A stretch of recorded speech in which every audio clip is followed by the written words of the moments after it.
Let's break down Venezuela and connect some dots. Let's talk about how this little country got stuck in the middle of a tug of war between the United States, Russia, Saudi Arabia, and even Iran is connected with this little country. It's a real geopolitical war that is going on, and it really kind of helps us understand the mess that is happening in Venezuela right now, the coup. I firmly believe that the United States is behind a lot of this, and that we're trying to do things for our own best interest and not for the Venezuelan people.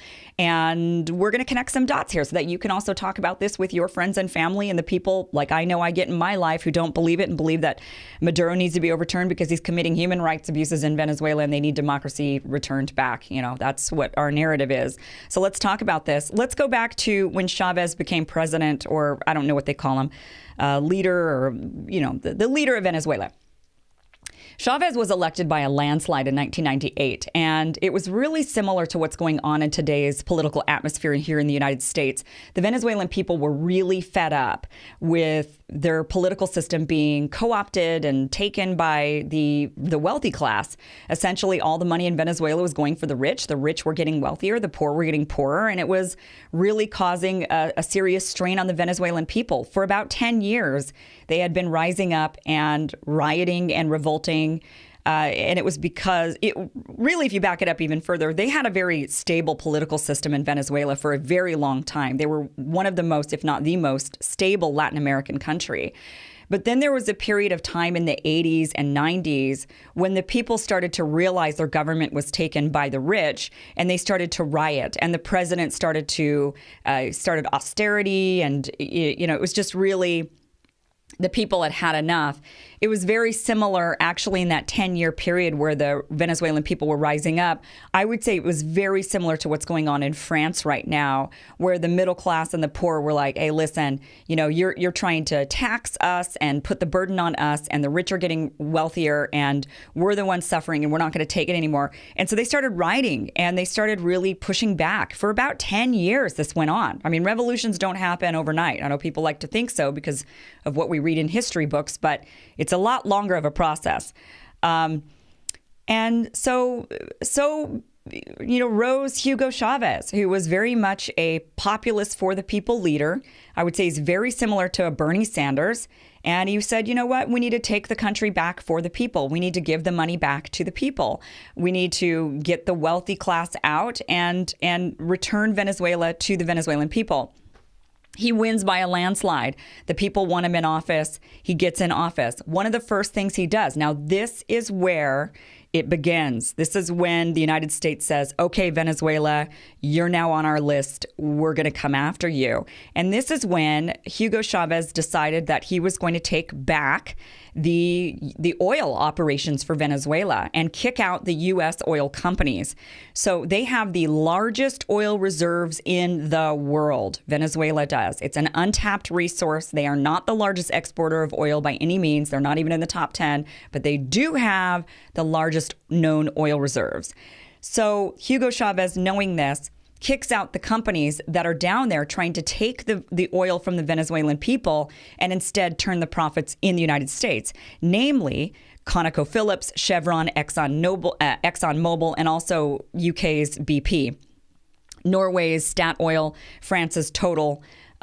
These were all companies that were down there making money off of Venezuelans' oil, and Hugo Chavez says, no more to this. No more. You guys are out. We're nationalizing the oil, and we're not allowing you to take advantage of our natural resource anymore. When he did that, the Venezuelan country became really rich, right? As they should. I mean, it's their natural resource. So all of a sudden, money started flowing into the country. Hugo Chavez put that money where he said he was going to put it. He started building up the people. Their poverty rates raised up. People got out of poverty. There's 20% increase. I don't know if I'm saying that right. 20% less people were poor. And their literacy rates went up. Their medicines, they had higher life rates. I'm not saying any of these rights, but you get what I'm saying. Everything improved, okay? And all of that was going really well for Venezuela. But when when Hugo Chavez said, we're getting all of these foreign countries out, that is when the sanctions started happening. And that is when the United States specifically started to push back and say, okay, you're going to mess with us. You're going to mess with our corporate profits. We're going to start messing with you. And the United States started to issue some sanctions and put pressure on Venezuela in order to get them to go back to allowing for big corporations to come in and make money off of that oil. In fact, here's this interesting article that was written in 2007. This is from The Guardian. This says, the Venezuelan president, Hugo Chavez, today severed ties with the World Bank and the International Monetary Fund. In doing so, he distanced Caracas further from what he described as Washington-dominated institutions. The populist leader who took office pledging to pursue radical political reform and an economic third way said yesterday that Venezuela no longer needed institutions dominated by U.S. imperialism. Speaking at a May Day event, Mr. Chavez said, "We don't need to be going up to Washington. We are going to get out. I want to formalize our exit from the World Bank and the International Monetary Fund." Venezuela has been loosening its ties to the IMF and the World Bank since Mr. Chavez took office in 1999. Venezuela recently repaid its debts to the World Bank 5 years ahead of schedule. In doing so, it saved $8 million and cleared all of its debts to the IMF shortly after Mr. Chavez was elected. So he got their country out of debt. He took their natural resource back, and that's how he was able to do this. He raised up the poverty, raised people out of poverty, raised people, their life expectancy, their medicines, their literacy rates. Everything was going great in Venezuela. And then he says, and I'm going to sever ties with the World Bank and with the International Monetary Fund. So why this is important is because if you watched a previous video I did about the petrodollar, you'd understand that the United States has a partnership deal with Saudi Arabia. This video, by the way, is going to be really long, and I ask that you stick with me because I did a lot of research for this. So the least you could do is watch this video. So the United States and Saudi Arabia, they did a big deal where it was the United States left the gold-backed standard for our dollar, and we instead did a deal with the devil, with Saudi Arabia. And we said, listen, you guys have all the oil, and what we want to do is have the dollar's value tied to the oil markets. And the way to do that, the way you tie that is you force everybody to buy oil with dollars. And this is where the crux of the issue is. And this is how Russia comes into play and how Iran comes into play and Saudi Arabia comes into play in this whole mess, is that the United States says, we're going to, Saudi Arabia, we're going to do a deal with you we're going to give you weapons and security. In exchange, we want you to buy and sell oil in U.S. dollars. This will raise the value of the dollar because every nation will now need to secure dollars in order to get oil. So that means if you are Russia and you need U.S. dollars in order to buy oil, this pisses you off because now the United States, knowing that in order for you to get the dollars, you're beholden to the United States. So you need to do what we want in order to get these dollars. Otherwise, we're not going to get you we're going to make it really difficult for you to get your hands on dollars. And that's going to then make it very difficult for you to get what you need for your people to survive, which is oil. Nobody likes this deal because of that. No other nation thought this was a good idea. The United States thinks it's a great idea. Much of the West who are allies with the United States thinks it's great. But if you're not an ally with the United States, it's not so good because now you're basically beholden to this big behemoth, over here.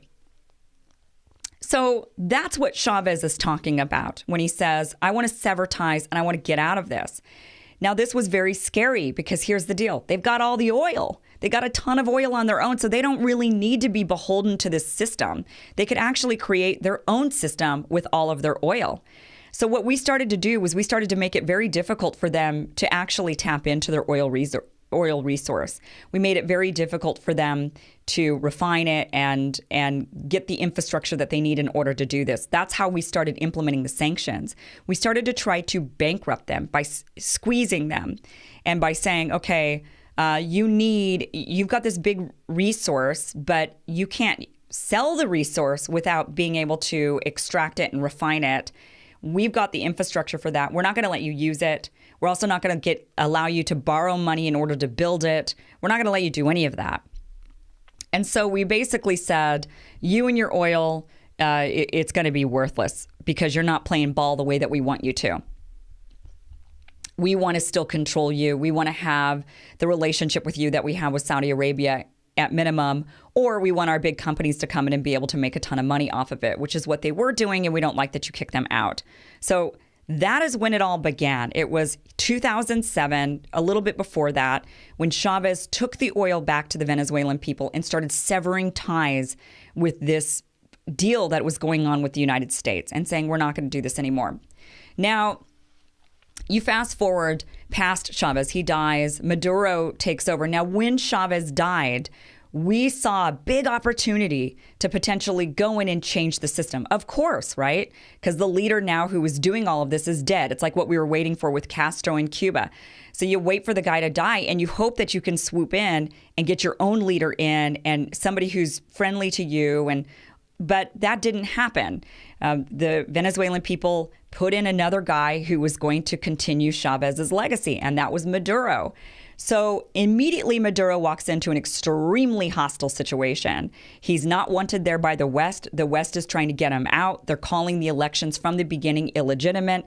They're trying to basically, from the time he stepped foot into office, they basically have been trying to delegitimize him and destabilize the nation and blame it on Maduro. It's a little bit easier to do on Maduro. Chavez was very much loved by the people. It's a lot easier to do to the successor than it is to the guy who actually ushered in the revolution. So that's what we've been doing to Maduro, is we've been trying to take that oil back. What we want is we want Venezuela to be U.S. friendly. Like I said, we want them to either give us the ability to capitalize on their oil, or we want a deal similar to what Saudi Arabia's got with Venezuela. The way we decided to do it was, instead of being friends and instead of supporting them in what they're wanting to do, we decided to try to squeeze them and bankrupt them and collapse them. Not good, not a very good strategy. And because we decided to do that, Russia actually decides to swoop in and says, we'll be friends, we'll help you out. So when Venezuela started to feel a lot of pressure when the economy collapsed in 2008, and again when the oil prices collapsed in 2014, and Venezuela was really in a bind, that is when Russia swooped in and said, we'll help you out. So they started giving them loans, started giving them money, and also started developing a deal with Venezuela like what we have with Saudi Arabia.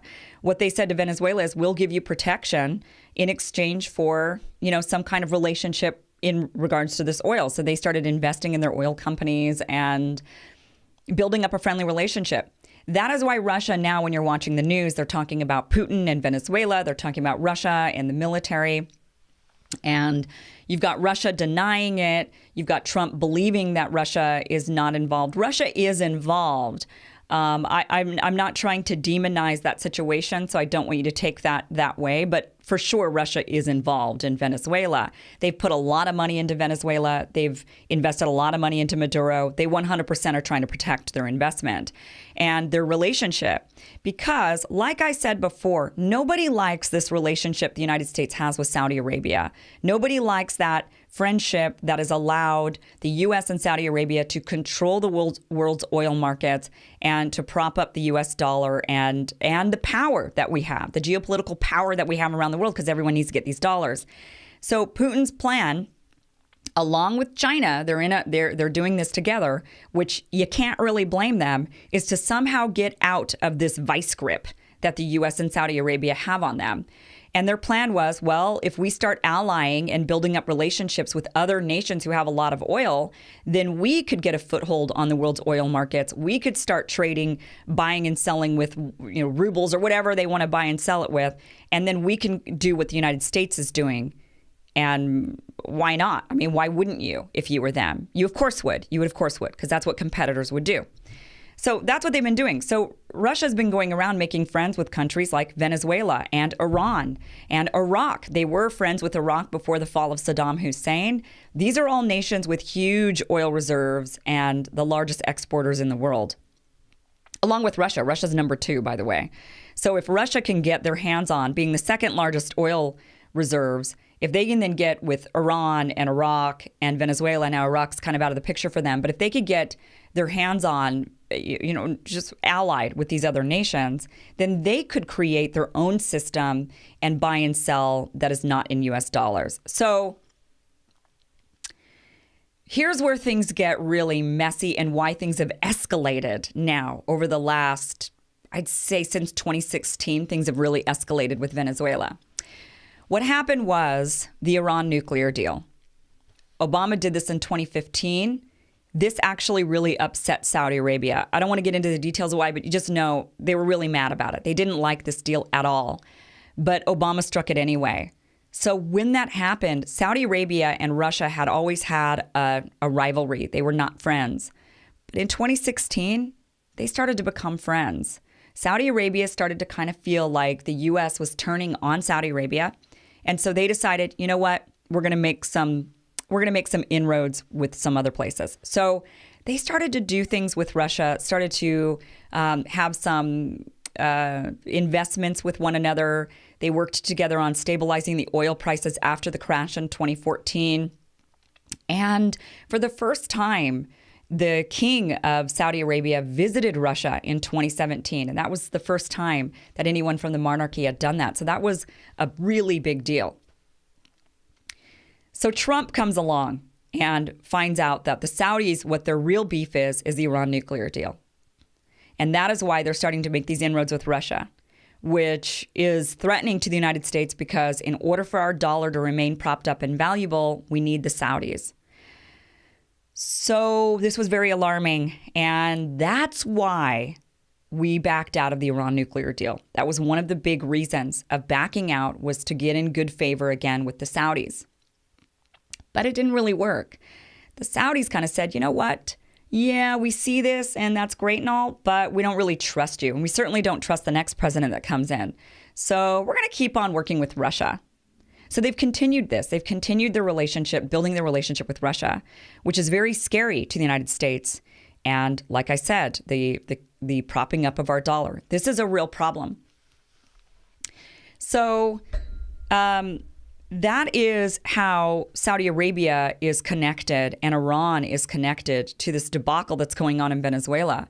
Because when all of this happened, when we started to see, okay, Saudi Arabia is still not backing down from the relationship with Russia, and Russia's now making friends with Venezuela and making friends with Saudi Arabia and made friends already with Iran, oh no, we're in a world of trouble.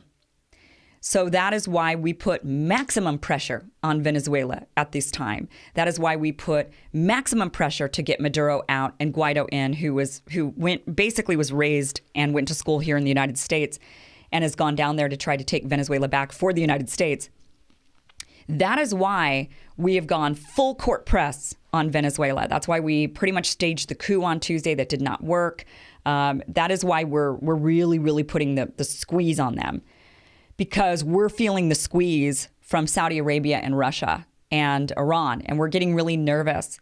And you know what? To be quite honest with you, we have good reason to be nervous, because that deal we made with the devil, with Saudi Arabia, has really put us in a serious situation.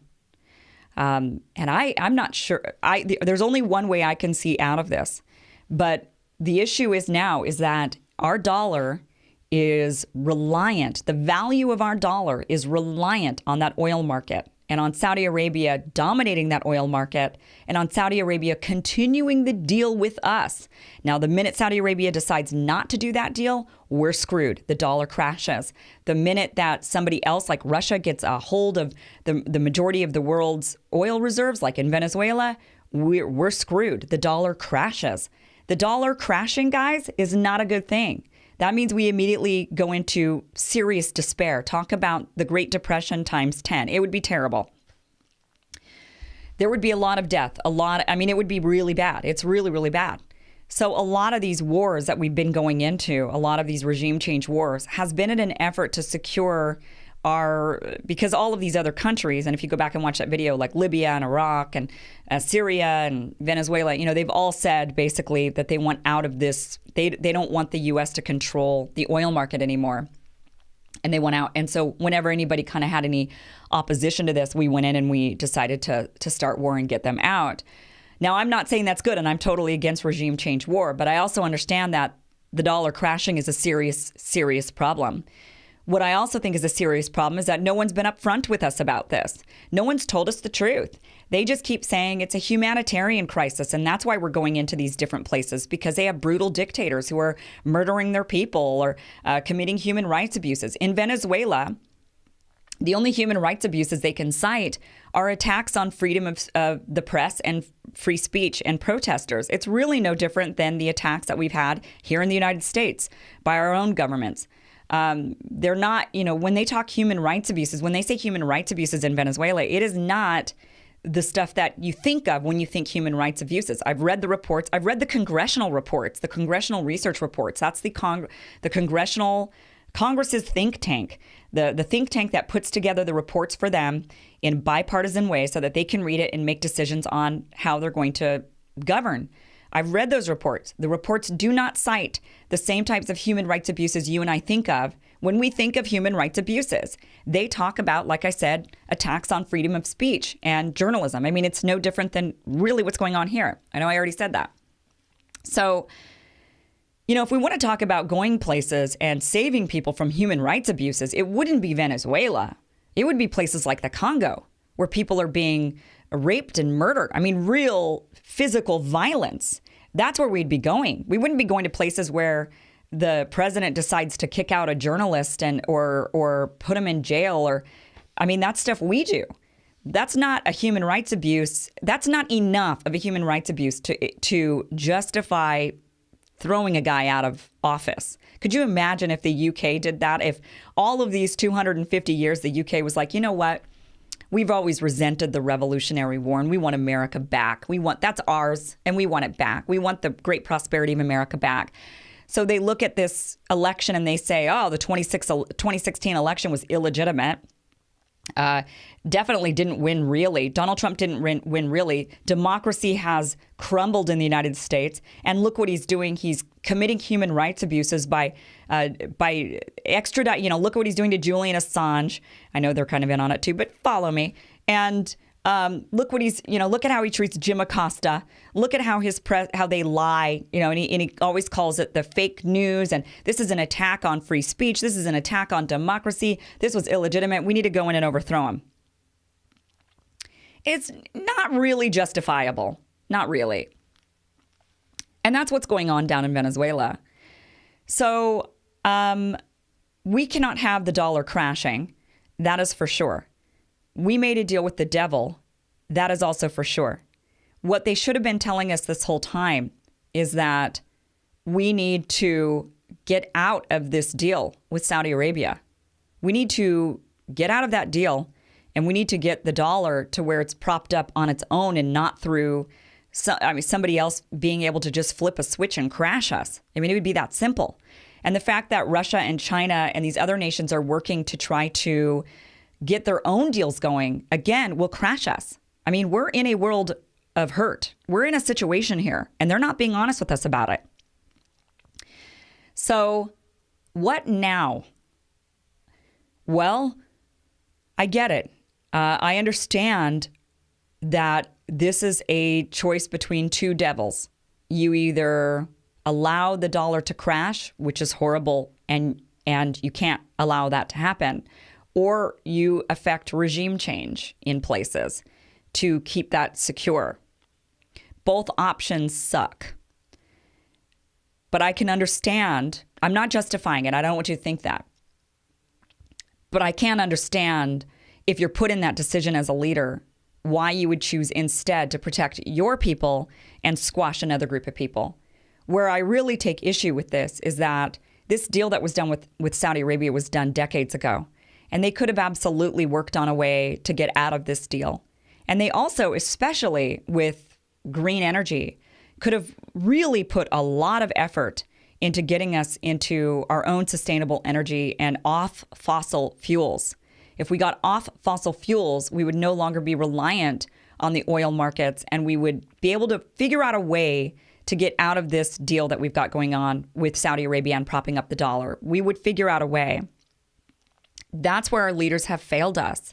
They've instead decided that the better course of action is to continue to try to effect regime change around the world rather than actually solve the original sin, which was the deal with the devil with Saudi Arabia to begin with. Now here we are turning a blind eye to their genocide in Yemen. We're turning a blind eye to the fact that they chop up journalists in embassies, and yet we're accusing Venezuela of committing human rights abuses for maybe putting a journalist in jail, which I'm not saying is a good thing, but it's certainly not the same as chopping one up.